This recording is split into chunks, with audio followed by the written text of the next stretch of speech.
this. So you start to understand, okay, building a net worth of $1 million or $2 million is not compartmentalized. The tie-in is that we found 83% of them have an onboard spouse that works as their teammate. That's not a disconnect. That is causal. That's not simply correlation.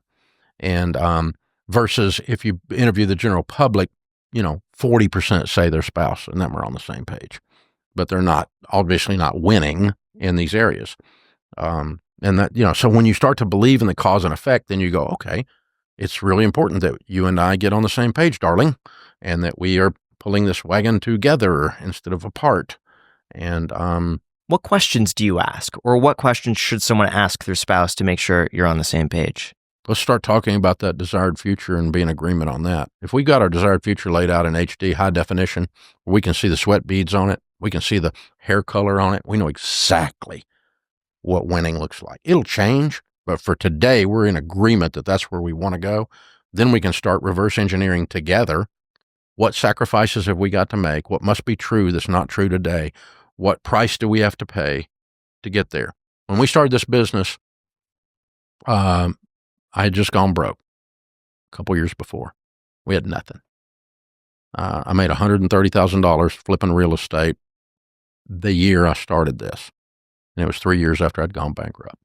And I really wasn't flipping it. I was just tying it up and selling the position, selling the contracts. And I did the numbers, and I said, Sharon, we sat down and looked at it, and she said, this stuff that you're teaching at church, this financial peace stuff, this is really helping people. And we need to talk about that. Okay, so we're praying about it. I'm like, okay, I think God is telling us to go just do that and not do real estate anymore. But if we do, the best I can figure, selling a few books and a few speeches and, having a little class, I might make $62,000. Here's the numbers. Here's how I get there, which is half of what I made the year before. I got little babies and a wife who's just gone through a bankruptcy. And we're looking at this, and I said, do you think we ought to do that? And she said, I think we're supposed to do that. I said, you really think we're supposed to take a pay cut in half? This is the weirdest, stupid conversation. She says, not a pay cut in half. It's a step. It's what we must do to get to where. And she said, can you imagine how many people are in debt? If we helped a few million of them, how much that 62,000 would change? And we talked about it. We said, okay, but you know what this means? It means I got 16-hour days for the next 2 years.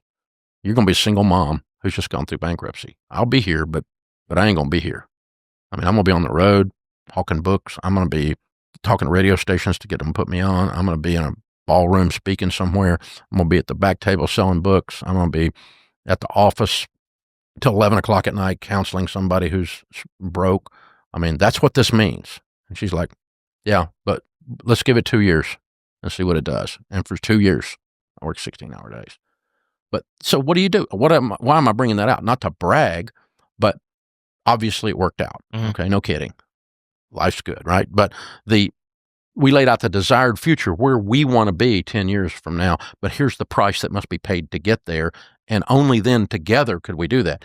If she had been at home going, we need work-life balance. I'm here with these little kids all day long by myself. And what are we doing? Financial peace, my butt. If that had been the routine, which she never said a single word like that at all, to her credit. I mean, she's a freaking warrior. And she'd send me out the door with lashes on my back. Get out there, and so quite the opposite. So, but if we weren't joined at the hip on this, if we weren't aligned on the price that must be paid to get to the desired future, we couldn't have done it. And so people say, well, what about Sharon Ramsey? Sharon Ramsey's the hero of the story, the whole story, because unlike most of the people that I know, I have not had to deal with a high maintenance spouse who's always driving the train off the tracks the whole time I'm over here trying to work. Instead, it was quite the opposite. It's like we're pulling together, and anyone that says or does anything about this place, you don't want